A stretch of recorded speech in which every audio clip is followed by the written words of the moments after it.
कानून को हम वापस लेने के लिए हम और आपका इत्तेहाद मोदी सरकार को मजबूर करेगा कि वो कानून। नरेंद्र मोदी साहब को अपने सेक्युलरिज्म को दिखाने के लिए, अगर सेक्युलरिज्म दिखाना था तो वह हिजाब करने वाली बच्ची को पढ़ने दिया होता। सेक्युलरिज्म दिखाना था तो बीफ के नाम पर मारने पीटने वालों को सजा देना था। मुसलमान इस मुल्क का वफादार था, है और रहेगा। ये मुल्क हमारा था, है और रहेगा। अगर हमको बीफ के नाम पे दे, चेहरे पे दाढ़ी देखकर हमको गोली मारेंगे तो लगाएंगे। वोट ही मिला था नरेंद्र मोदी साहब को अपने सेक्युलरिज्म को दिखाने के लिए। अगर सेक्युलरिज्म दिखाना था तो वह हिजाब करने वाली बच्ची को पढ़ने दिया होता। सेक्युलरिज्म दिखाना था तो बीफ के नाम पर मारने पीटने वालों को सजा देना था। सेक्युलरिज्म दिखाना था तो फिर वो गुजरात में इस्मत रेजी करने वालों को रिहाई नहीं देना था। सेक्युलरिज्म दिखाना था तो एहसान जाफरी की बेवा जो इस दुनिया में नहीं रही उनको इंसाफ दिलाना था। सेक्युलरिज्म दिखाना था तो कातिलों को बराबर की सजा देनी थी, लेकिन ऐसा नहीं। सेक्युलरिज्म सिर्फ कानून में। ये कौन सी बात हुई?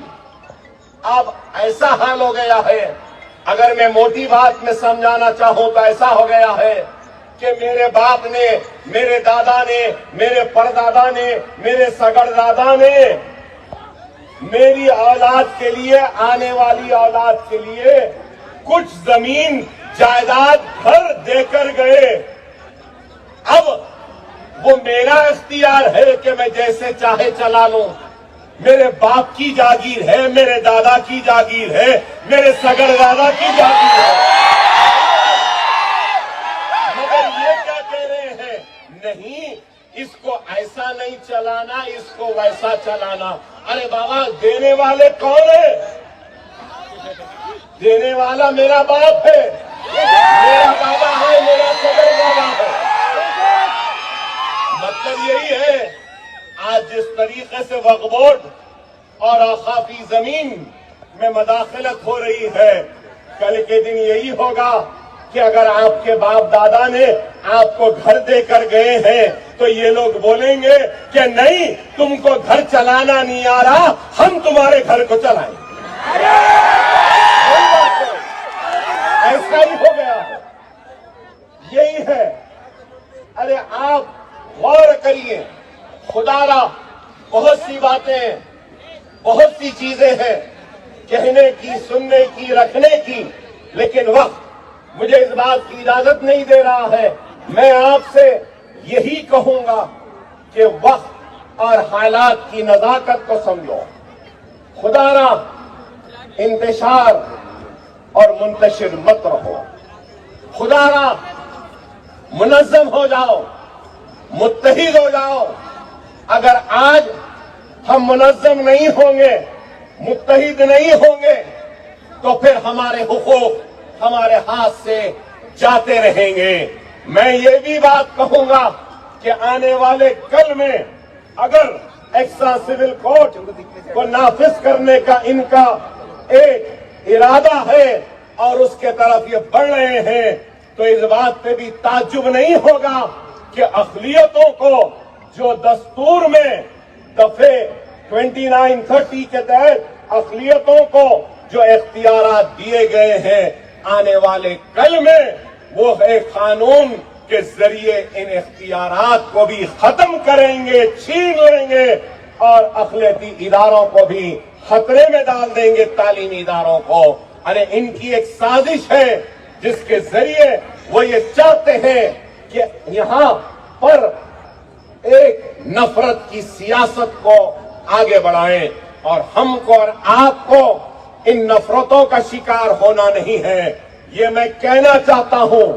आज मैं यहां पर खड़े होकर मेरे सेक्युलर हिंदू भाइयों से सेकुलर सिख भाइयों से, सेकुलर ईसाई भाइयों से भी अपील कर रहा हूं कि ये मामले को सिर्फ मुसलमानों का मामला ना समझे, बल्कि ये मामला हमारे हिंदुस्तान के सबसे बड़े अमन पसंद अक़लियतों का, मुसलमानों का है। और हमारा मुतालबा क्या है?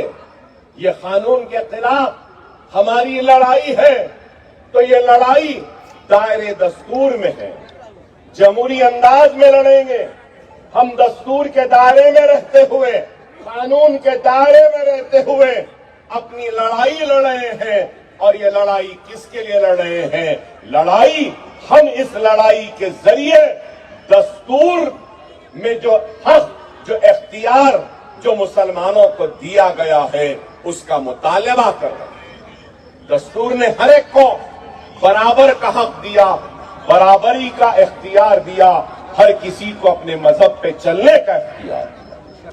तो मैं आप तमाम से अपील करूंगा कि आप लोग मुस्लिम पर्सनल लॉ बोर्ड के जो भी हुक्म होगा, उस हुक्म पर लब्बैक कहते हुए हम आगे बढ़ेंगे। ये कानून में एक और बहुत ही खतरनाक बात है। एएसआई की, आर्कियोलॉजिकल सर्वे ऑफ इंडिया की बहुत ही खतरनाक बात है। आज भी आर्कियोलॉजिकल सर्वे ऑफ इंडिया के तहत में जो मसाजिदें हैं, बहुत से मसाजिदों में एक वक्त की भी नमाज नहीं होती। बहुत मसाजिदों में सिर्फ ईद की नमाज होती है, तो बहुत से मसाजिदों में सिर्फ जुमा की नमाज होती है। अरे आप बताइए, कागजात तो है, कागजात है, लेकिन बहुत सारी ऐसी हैं जहां पे कागजात नहीं है। वक्फ यूजर भी है, इसको भी क्या है हमारे कायदीन बयान करेंगे। अरे मक्का भी क्या है? वक्फ यूजर ही है। लेकिन आप बताइए कि ये लोग सिर्फ अपनी तादाद, अपनी अक्सरियत का एक फायदा उठाते हुए जमहूरियत में एक सबसे बड़ी अक़लियत मुसलमान को हरासा कर रहे हैं, परेशान कर रहे हैं और उनकी हक तलफी कर रहे हैं और उनके हुकूक को छीनने की एक कोशिश कर रहे हैं। हमें इस मुल्क की अदलिया पर पहले भी यकीन था, अभी भी यकीन है, आने वाले कल में भी यकीन रहेगा। बाबरी मस्जिद, राम जन्मभूमि के मसले पर भी हिंदुस्तान के मुसलमानों ने अदालत पे यकीन किया, अदालत के फैसले का एहतराम किया, अदालत के फैसले की इज्जत की और अदालत के एहतराम का सबूत दे दिया और अदालत के फैसले को कबूल किया।